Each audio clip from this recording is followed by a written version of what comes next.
ओम श्री परमात्मने नमः। ओम श्री गुरुभ्यो नमः।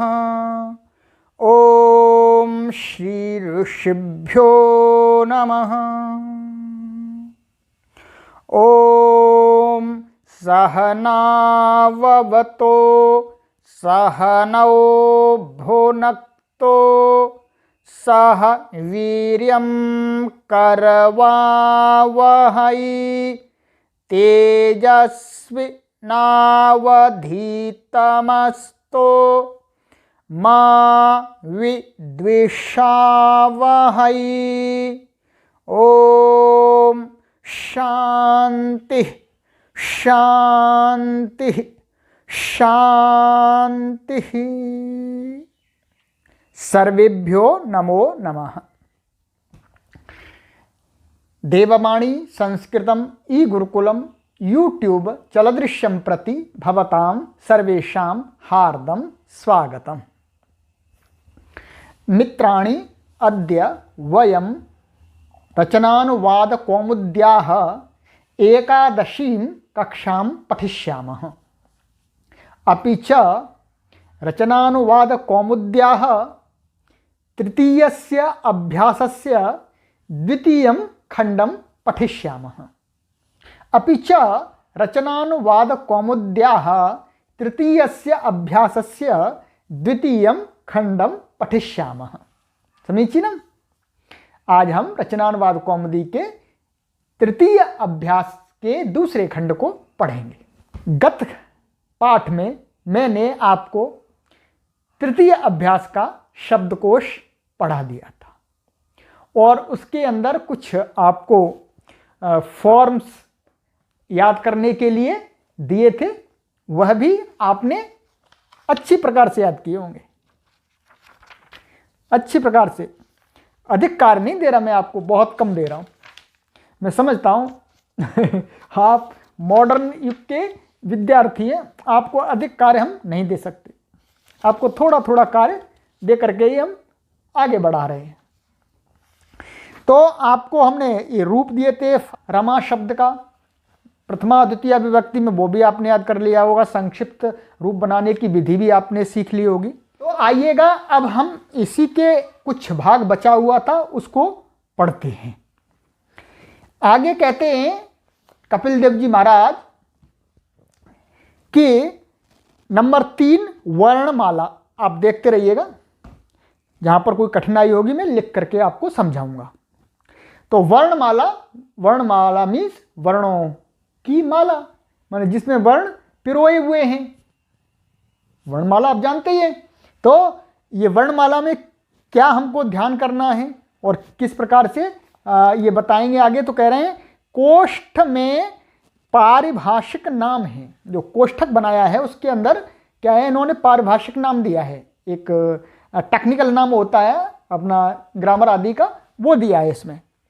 इन्हें शुद्ध स्मरण कर लें, इसको आपको ध्यान रखना बहुत आवश्यक है। देखिएगा क विभाग, क विभाग में ये स्वर बता रहे हैं, वॉवल्स बता रहे हैं। अ, ई, उ, री, लृ। ये कोष्ठक में क्या लिखा हुआ, ह्रस्व। तो ये वर्ण हैं इतने, ये अ, ई, उ, री, लृ, इनको क्या बोलते हैं, ह्रस्व। अब आपको ऐसा नहीं बोलना जी कि छोटा आ, छोटी ई, छोटी री, छोटी उ, ऐसा नहीं बोलना, ये गलत है। ये ह्रस्व है। ह्रस्व इनका नाम रखा गया है, हमको शुद्ध करना है अपनी परंपराओं को। तो ह्रस्व बोल के पढ़ना है और बच्चों को पढ़ाना भी है, राइट। और देखिएगा आगे नीचे उसी के आ, ई, उ, री, ये दीर्घ हैं। इनको बड़ा आ नहीं बोलना, ये बड़ी ई नहीं बोलना चाहिए, इसको क्या बोलना है, दीर्घ। ये दीर्घ हैं। इनके कालों का भी कितने समय में बोली जानी चाहिए, तो सामान्य रूप से मैं बता देता हूँ, कई बार मैंने बताया भी है और अन्य वीडियो में, कि जो ह्रस्व होता है उसका समय होता है, अर्थात उतने समय में हमें ह्रस्व वर्ण का उच्चारण करना चाहिए कि ये पलक हमारा जितने समय में झपकता है, राइट। अथवा हमारी नाड़ी एक बार जितने समय में धड़कती है उतने समय में, अथवा एक बार चुटकी बजाने का जो समय होता है वह ह्रस्व का काल होता है। ये 3 डेफिनेशन हमारे लोगों ने बताई हैं, वही मैंने आपको बतला दी। इसी प्रकार से दीर्घ, जो दीर्घ होता है उसको डबल कर देते हैं, द्विगुणा कर देते हैं, अर्थात 2 बार चुटकी बजाने के समय में दीर्घ का उच्चारण करना चाहिए, राइट। और देखिएगा आगे मिश्रित, ये कुछ मिश्रित हैं, ए आई ओ औ, ये मिश्रित हैं। मिश्रित का अर्थ है ये 2 वर्णों से मिलकर के बने हैं। जैसे ए है, ए को मैं थोड़ा सा बताता हूं, ए में क्या है, अवर्ण और ई वर्ण मिलकर के बना है, इसलिए ये मिश्रित वर्ण है। अब आपको ये ध्यान रखना है कि ये जो ए आई ओ औ ये ह्रस्व नहीं है, ये सभी दीर्घ हैं। हिंदी में हम गलत बोलते हैं, हम बोलते हैं छोटी ए बड़ी ए, गलत है, ऐसा बिल्कुल गलत है। ए यह दीर्घ है, छोटा नहीं होता इसका। आई यह दीर्घ है, इसका छोटा नहीं होता जी, ह्रस्व नहीं होता। और ओ इसका ह्रस्व नहीं होता, ये दीर्घ ही है। और औ इसका भी ह्रस्व नहीं होता, ये दीर्घ ही है। ये आपको बहुत ध्यान रखना है। हमारे हिंदी वाले सभी अध्यापक अधिकतर उनको मालूम नहीं है, इसलिए ऐसा ही पढ़ा रहे हैं। छोटा ओ, बड़ा औ, छोटी ए, बड़ी आई, गलत, रॉन्ग, 100% टोटली रॉन्ग, बिल्कुल गलत, ये है ही नहीं। इन सभी चारों वर्णों का उच्चारण का समय है वो समान है। 2 बार चुटकी बजाने का समय है, 2 बार पलक झपकने का समय है, 2 बार नाड़ी धड़कने के समय में इनका उच्चारण किया था, सबका समान समय है, इसलिए ये ह्रस्व नहीं है। हम इसके लिए एक वर्णोच्चारण शिक्षा का पाठ चलाने जा रहे हैं, आप भी उसमें प्रतिभागी होइएगा। आगे आइएगा, अब व्यंजन बताते हैं ख विभाग में, कॉन्सोनेंट्स, राइट। क, ख, ग, घ, ङ, ये कवर्ग, इनको कवर्ग बोलते हैं। कहीं कवर्ग बोलेंगे तो इनका हमें बोध होना चाहिए। च, छ, ज, झ, ञ, ये च वर्ग है। ट, ठ, ड, ढ, ण, ये ट वर्ग है। त, थ, द, ध, न, ये त वर्ग है। त वर्ण लिख दिया वह गलत है, त वर्ग होना चाहिए। आगे देखिएगा, प, फ, ब, भ, म, ये प वर्ग कहा जाता है। य, र, ल, व, ये अंतःस्थ कहलाते हैं, राइट, इनका नाम है अंतःस्थ। और श, श, स, ह, ये ऊष्म कहे जाते हैं। ऊष्म कहीं बोलेंगे ऊष्म वर्ण, तो इन 4 वर्णों का हमें बोध होना चाहिए। आगे देखिएगा, ये अनुस्वार है।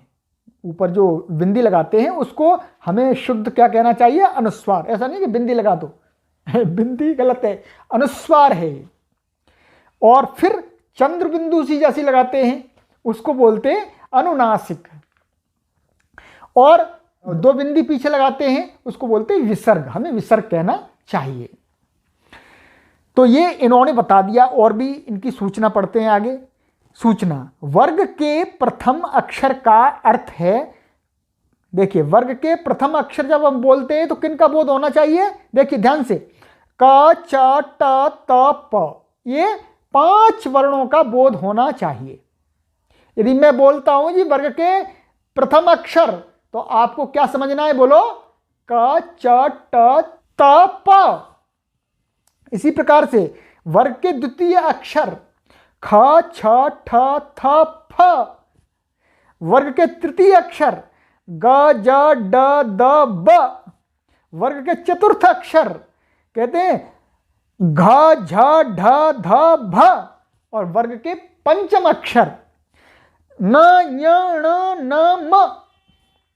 और अब कह रहे हैं संधि नियमों में, जब आगे संधि आदि पढ़ाएंगे तब उन नियमों में क्या है, द्वितीय आदि के स्थान पर क्रमशः 1 2 3 4 5 गिनती दी जाएगी। वहां पर ये नहीं लिखेंगे कि द्वितीय वर्ग, तृतीय वर्ग, ऐसा नहीं। वहां नंबर 1 लिख देंगे तो इसका अर्थ है वर्ग के प्रथम अक्षर, नंबर 2 लिख देंगे तो वर्ग के द्वितीय अक्षर, नंबर 3 लिख देंगे तो वर्ग के तृतीय अक्षर, नंबर 4 लिख देंगे तो वर्ग के चतुर्थ अक्षर। राइट। अब आगे आइएगा, अंतिम नियम पढ़ लेते हैं इसका। नियम 8 स्टार नहीं है, घबराने वाली कोई जरूरत नहीं है, पर समझना है, सरल नियम है। स्मृति धातु के साथ साधारण स्मरण में द्वितीया होती है। हम सामान्य रूप से किसी का स्मरण करते हैं तो जिसका स्मरण करते हैं तो उसमें उस शब्द में कौन सी विभक्ति लगाते हैं? द्वितीया। ठीक है जी, इतना समझ में आना चाहिए सामान्य रूप से। और कह रहे हैं खेदपूर्वक स्मरण में षष्ठी होती है, परंतु हमको अंदर से किसी की याद आ रही है, ये दुख हो रहा है, उसकी याद करके हमें दुख हो रहा है, तो उसमें फिर द्वितीया नहीं होगी जी। जिसकी याद आ रही है उसमें कौन सी विभक्ति होगी? षष्ठी। तो ये जो षष्ठी और द्वितीया हमको बतला देगी कि भाई सामान्य रूप से स्मरण किया जा रहा है अथवा दुखपूर्वक, खेदपूर्वक, बहुत विशेष रूप से स्मरण किया जा रहा है। जैसे देखिएगा, जो षष्ठी का नियम बताएंगे ये आगे बताएंगे, 14वें अभ्यास में आएगा।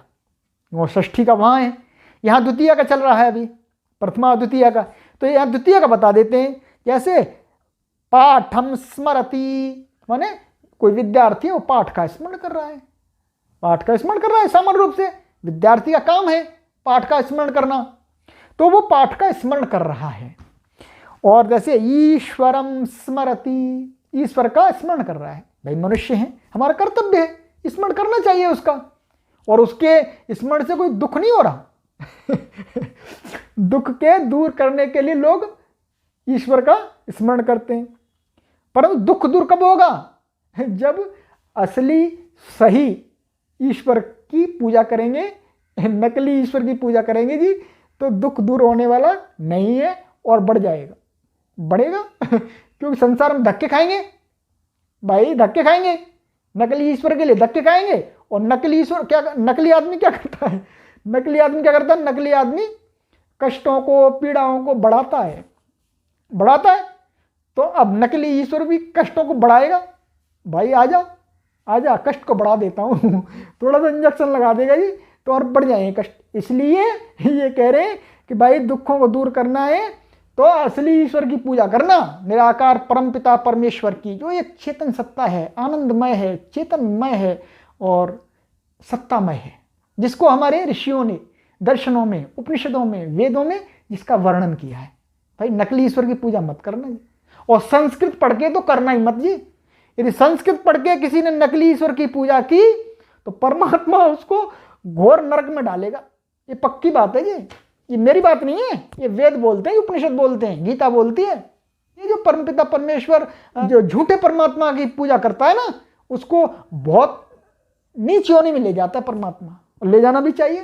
भाई गलत काम किया है तो दंड मिलेगा, दंड मिलेगा, और जितना बड़ा गलत काम किया उतना ही बड़ा। भाई परमपिता परमेश्वर के साथ में धोखा करना भाई बहुत खतरनाक है।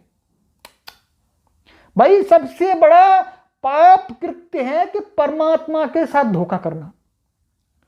असली परमात्मा को छोड़ करके नकली परमात्मा की पूजा करना, ये परमात्मा के साथ में सबसे बड़ा धोखा है जी, सबसे बड़ा धोखा।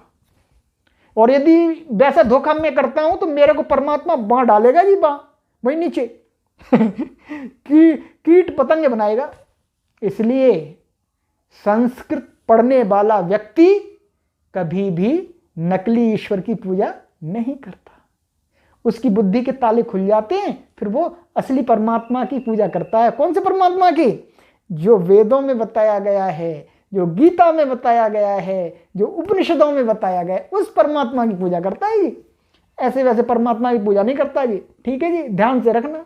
हम अध्यापक हैं, अध्यापक का कार्य होता है सही मार्गदर्शन करना, और हम सही मार्गदर्शन करेंगे, गलत नहीं करेंगे। आपको किसी अंधविश्वास, पाखंड, बीज, ताबीज, अंगूठी और ग्रह नक्षत्रों की बात नहीं बताएंगे जी। ये ध्यान रखना, आप क्यों, हमको डर है, हमको डर है भाई हम गलत बताएंगे तो परमात्मा हमको अगले जन्म में ये जन्म नहीं देना जी। हे भगवान, पशु बना दिया, कीट पतंगा बना दिया, छिपकली बना दिया जी, सुअर के घर में जन्म दे दिया जी, कुत्ते के घर में जन्म दे दिया, अरे बाप रे बाप क्या होगा। हे भगवान, हमको डर लगता है जी, परमात्मा से डर लगता है और किसी से डर नहीं लगता जी। हे परमात्मा, हम आपका जो स्वरूप है उसी की स्तुति, उसी की प्रार्थना, उसी की उपासना करेंगे जी, हम दूसरे की कभी नहीं करेंगे। हे प्रभु, आप हमको इतनी शक्ति दे दो, इतना ज्ञान दे दो, और आप दे रहे हैं, दे रहे हैं। तो आइए मित्रों, इस कक्षा को द्वितीय करके भाई परमपिता परमेश्वर का स्मरण करते हुए, असली परमात्मा का स्मरण करते हुए, उस निराकार चेतनमय आनंदमय परमात्मा की स्तुति करते हुए, स्मरण करते हुए इस पाठ को यहीं विराम देते हैं। आप सभी पाठ को अच्छी प्रकार से पढ़ें और संसार में ज्ञान का प्रकाश करें, अंधकार का नहीं ज्ञान का प्रकाश करें। ऋषियों की विद्या को पढ़ करके आप अपने अंदर ऋषित्व को धारण करें, अपने अंदर वेद को धारण करें, अपने को स्वयं ईश्वर का सच्चा भक्त बनाएं। अस्तु अत्रैव विरमामः, पुनः शीघ्रं मिलामः। सर्वेभ्यो नमो नमः।